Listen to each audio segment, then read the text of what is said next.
Remember to subscribe to our YouTube channel at NDN TV Nigeria. Click on the subscribe button and be the first to get notifications.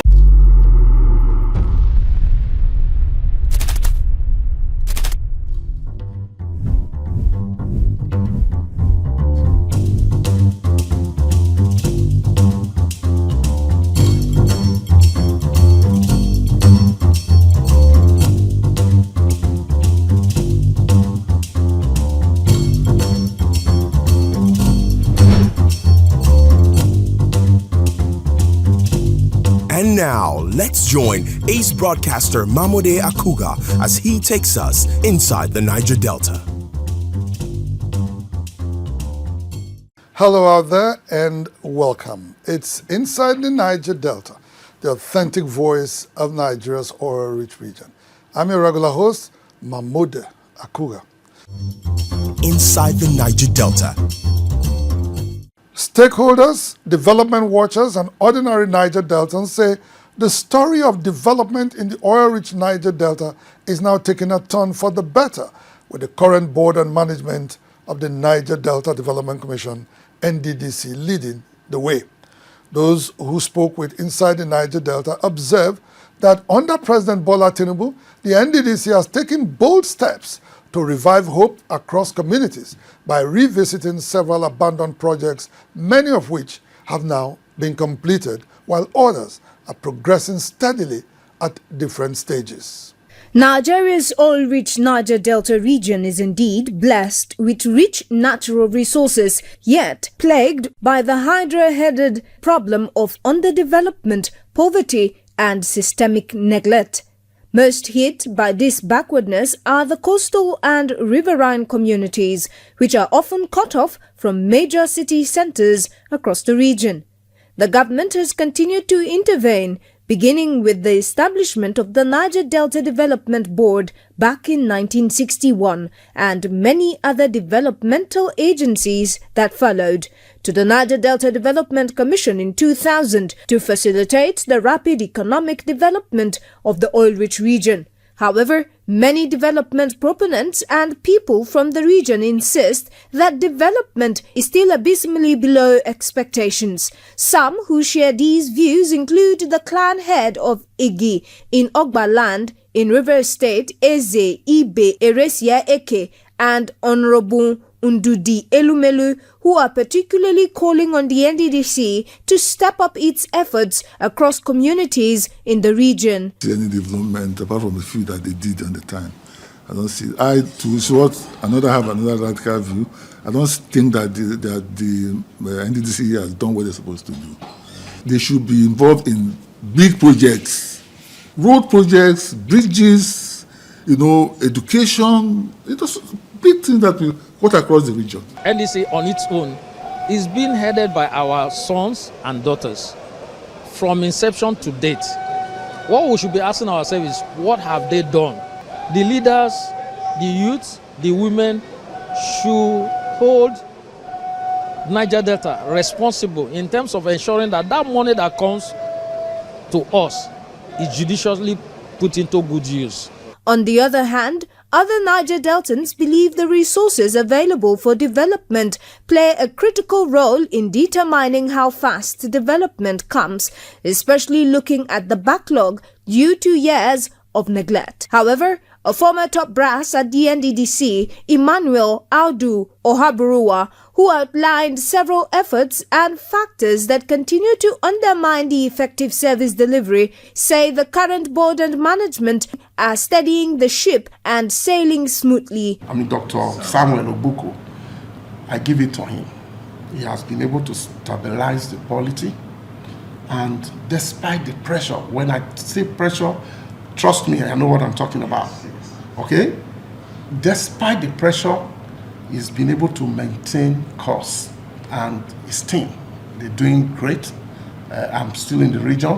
I'm still traversing the region. I'm seeing what they are doing, and I use this opportunity to congratulate him. Port Harcourt-based legal luminary and elder statesman OCJ Okocha-san, who spoke to our correspondent on the development of the Niger Delta and the role of the NDDC, agreed that there is indeed a new dawn in the commission that's reviving hopes amongst the people in the region. I'm happy that in recent times it seems as if the president himself is focused on ensuring that NDDC fulfills its mandate.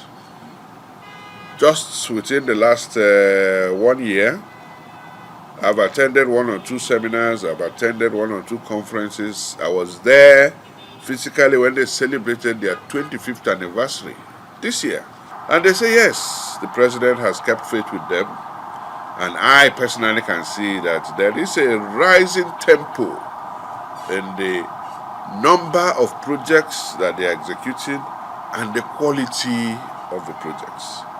And I'm happy about that. They have even gone into human capital development.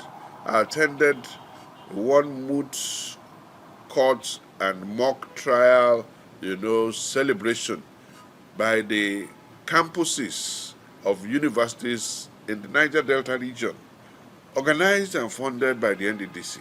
Audu Ohaburuwa and OCJ Okocha, while recalling the many challenges that undermined the service delivery of the NDDC in time past, shared some suggestions and recommendations that would allow the Commission to consolidate on past successes. I would canvass that these bureaucratic processes involved in the procurement process to some level should be taken away, so that the processes of awarding jobs and all of that should be much faster, so that the contractors can have time to deliver these projects. They should focus on heavy infrastructural development. Roads, bridges, shore protection projects, sand filling projects, so that we can reclaim some of the land that has been eaten away by the rivers and rivulets in the Niger Delta. Landing jetties, as I say, heavy infrastructural development projects. Build hospitals, hospitals and health centers that are real hospitals. For many years, particularly through the 8-year tenure of former President Muhammadu Buhari, the Niger Delta Development Commission (NDDC) operated without a substantive board and management.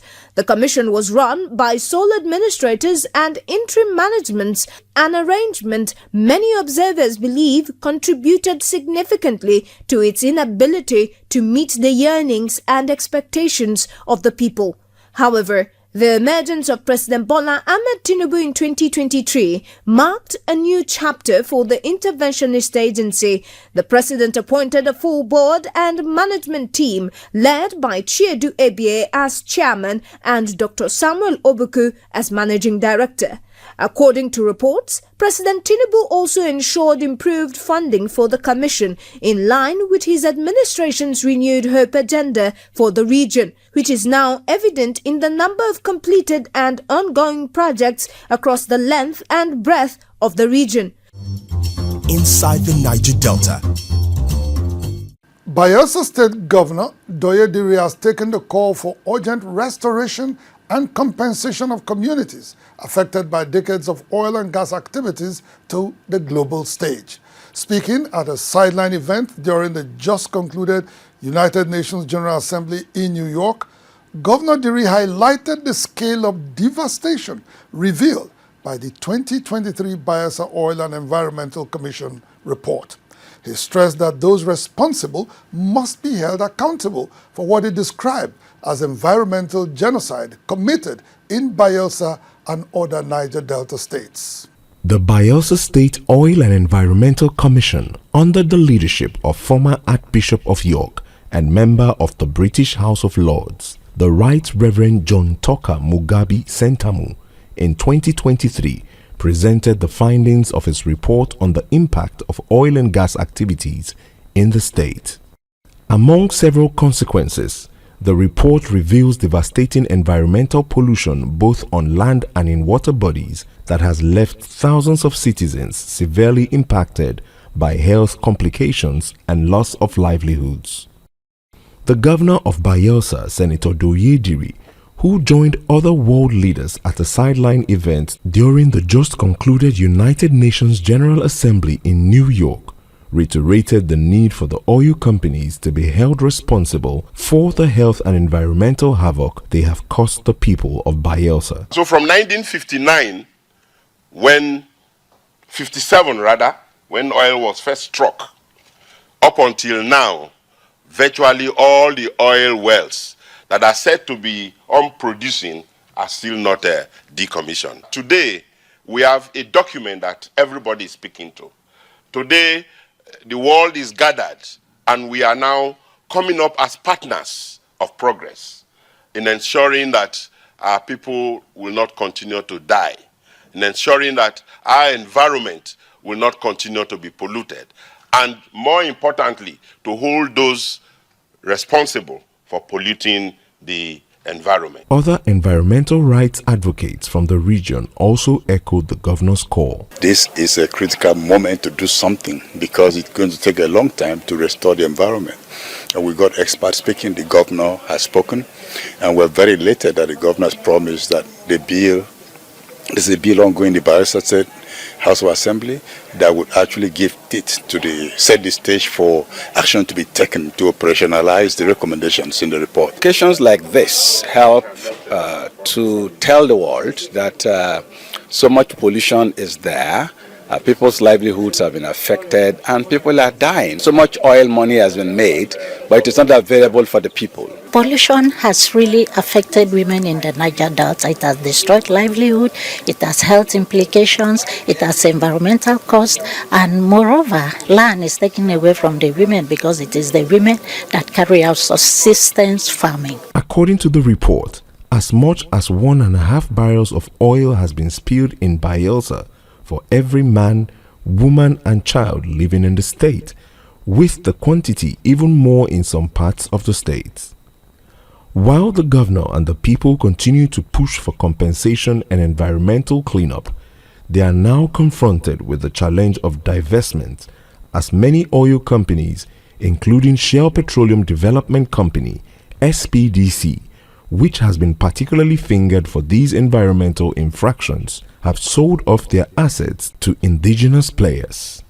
The people, however, believe this move is a deliberate attempt to evade existing liabilities. However, they insist that regulators must ensure that they put in place a framework that will address these issues and prevent further environmental pollution. Inside the Niger Delta, AKUGHA Group, oil and gas, dredging, power and air transportation. AKUGHA Group, petroleum product sufficiency, energy sustainability and infrastructure development. People of Ugborodo community in Warri Southwest local government area have issued a 7-day ultimatum to the federal government and international oil companies operating in their area to take immediate action to improve their communities and provide opportunities for their people to participate in the oil and gas industry or face a total shutdown of operations in their area. The people, who are representatives of Ugborodo Community Management, Ikpere Alemeje Women Traders Association, and Ugborodo Community Youth Development Body, gave the ultimatum while addressing a press conference in Ode Ugborodo last week. According to the people, they would no longer tolerate the neglect and marginalization of their communities, which they described as disrespectful by the oil companies.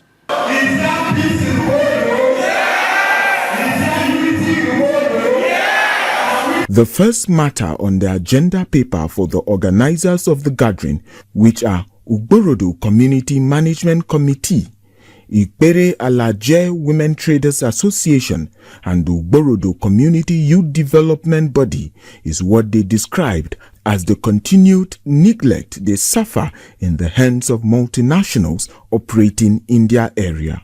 It is sad that after over 5 decades of operating in Ugborodo land, no serious value has been added to the lives of Ugborodo indigenes. No potable water, no electricity, no employment, and contracts for qualified indigenes of the community. No reasonable employment and empowerment for our teeming youth. That our communities be formally introduced to their respective operators in line with the deep offshore operations and UFA delineation.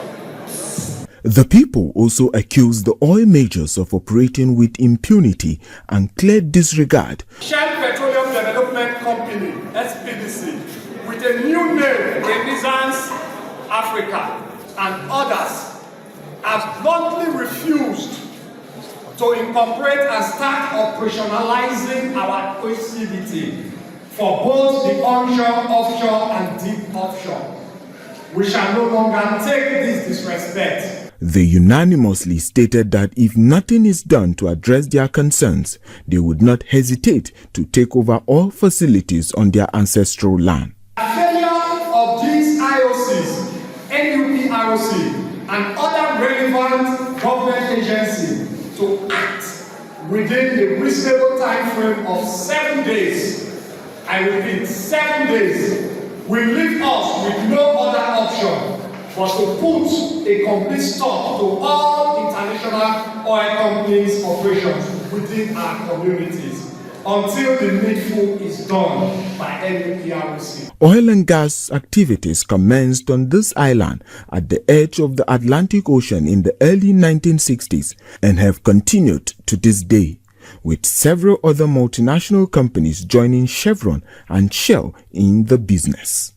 Today, Ugborodo holds several critical oil and gas assets, including the Escravos Terminal, one of Nigeria's major crude oil export points, and the Escravos Gas-to-Liquids project. Despite this, the community has little to no government presence, with residents not only living in squalor, but also facing the risks of extinction as rising sea levels and ocean surge continue to threaten. The people expressed these concerns, calling for urgent intervention from both the government and multinational companies. The meeting ended with a vote of confidence on the Ugborodo Community Management Committee led by Mr. Emmanuel Onuaje, which they described as the only legitimate leadership of the community. They, however, warned those allegedly attempting to foment trouble by instituting a parallel leadership to desist and respect the recognized authorities. The host community are just putting in a management committee which Tumu Nwaje is the chairman, Kiki Besidone is the secretary, and I want government to be aware of this. Chevron, Shell, NNPC, those are the only people they must listen to. If any problem happen in Ugborodo Federated Community, it will hold this group of people, David Tonwe, which is a security man, it will hold them responsible. Inside the Niger Delta. Some Deltans have commended Governor Sheriff Oborevwori for his numerous infrastructure strides, especially the ongoing stormwater control projects in the state, which they say will go a long way to mitigate perennial flooding and improve the overall living conditions of the people. They made this known recently while speaking to our correspondent on the ongoing multi-billion naira flood control project along Summit Road, Asaba, in Ushimili South local government area of the state. Perennial flooding in the Niger Delta region has remained a major environmental challenge, threatening businesses, infrastructure, and livelihoods across communities. In Delta State, under the more agenda of Governor Sheriff Oborevwori, the state government has embarked on several flood control projects designed to address this long-standing problem. One such project is the construction of flood control channels from Summit Road through Nweli Street, St. Patrick's College, West End Mixed Secondary School, Uche Medwa Ige Close, and Amilimocha Stream in Asaba, Oshimili South local government area. Residents of the area expressed gratitude to Governor Borobori for initiating the project. But the road is nice because whenever it rains heavily, we experience a lot of flood here. The erosion here enters some people's shop and others destroys so many things. But the way they are doing it now, we like it. Realizing the road, the gutter, and it's a good innovation from our able governor, Baba Sheriff. All we are saying is keep what you're doing. Don't let it stop. God's hands in your hands. Continue your good work and please before the rainy season comes of next year, let this work be completed so that you'll not be half done. They, however, appealed to the government to ensure that adequate funding is provided so the work can be completed within record time. Several water control projects are currently ongoing across the state. One of these is the 10.8 kilometers of drainage systems accompanying the 24-kilometer Isoko Ring Road project currently under construction, covering several communities including Elu, Ovorode and Ofagbe, amongst others. In a related development, the Delta State Governor Sharif Oborowari has contractors handling the multi-billion naira Asaba waterfront project to explore innovative ways of fast-tracking the ongoing works at the project site without compromising standards. The governor, who made this known last week during an inspection visit, says the project is a key undertaking of his administration.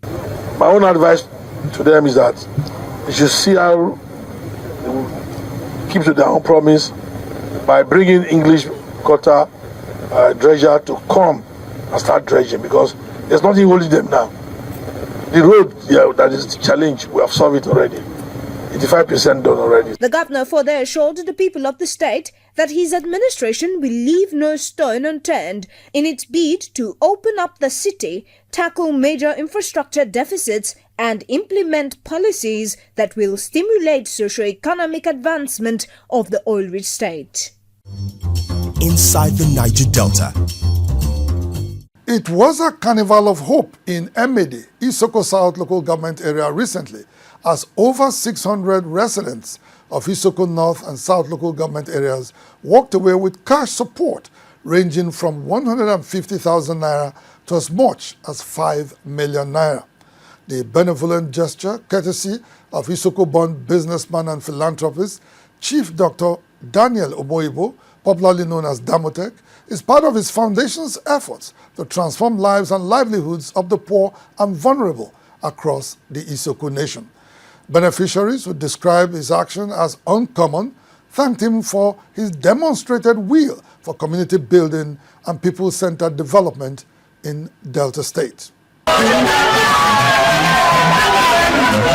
Indigents and residents from across Isoko North and South local government areas of Delta State gathered in their numbers recently at MAMODE community for another round of the Damotech Foundation Empowerment Program.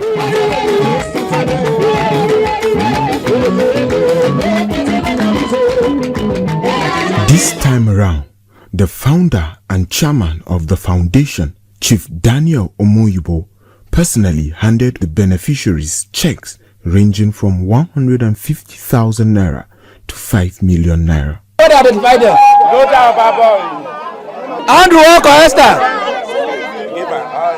Chief Omoyibo, who is also known as Damotech, while acknowledging the dire economic situation in the country, stated that the intervention aims to support those in need and provide them with capital for small businesses that will enable them meet their day-to-day needs. The venue was indeed replete with palpable excitement and sheer hope. The man offered me the sum of 1 million naira. Even if I work for now till the month ending, I can't get such money. My brother, why would I be happy? My God will continue to bless him. I feel so happy and I pray that let God continue to bless Damotech. The money I'm using it to start a business. I so much thank God because I was not even expecting it. So I'm really, really grateful. It will help a lot to me. I will make sure I will invest it in my business. For political and community leaders, his philanthropic activities and community development efforts are not only transforming lives, but also strengthening the bond of unity and love across communities in Isoko Nation. It's not the richest man in Isoko land, but your desire to help people. And I believe because of this desire, God will always help him. Damotech have really done great. Even before now, during the flood time, he brought load of rice, beans, and so many things that he brought to this community to salvage those who were flooded with water. So the man has been doing marvelous to humanity. Joined by friends, associates, and members of the Damotech Foundation, Chief Omoyibo also visited the palace of the Ovia of Emede Kingdom, His Royal Majesty Barrister Johnson Egbo Ewuri II, where the monarch and his elders prayed for him. Damotech and his supporters also inaugurated the Emede Office of Grace Mission, a socio-political pressure group he founded in 2021 to encourage political participation amongst the Isoko people and to demand good governance for the advancement of Isoko Nation. Chief Omoyibo and other leaders of the group used the event to canvass support for an Isoko governor in Delta come 2031. Come 2031, Isoko for governor. And I am begging other ethnic nationality or ethnic group, they should support us. When the thing goes round again, we will support them. We are brothers, we are sisters. The Delta North have just ended their own. It's now the Delta Central. By His grace, by then to come to Delta South. And Delta South is where Isoko came from. So we have the belief that by His grace, if it is will of God, the issue of the position of the governor will come to Delta South. And by His grace, we are praying, let's come to Isoko land. For Chief Omoyibo, who has continued to support lives and transform communities, it is equally important to create political awareness amongst the people so they can make informed decisions and choices when it comes to elections and governance issues. He added that this remains the core focus of his brainchild, Grace Mission in Isoko Nation. Inside the Niger Delta. Well, with that report, we draw the curtain on the program. Kindly know that you can now also watch our program live on our YouTube channel at NDNTV Nigeria on Mondays at 9 p.m., Tuesdays at 9:20 p.m. and Wednesdays at 9:30 p.m. Please do well to subscribe to our YouTube channel at NDNTV Nigeria for live updates and many more stories.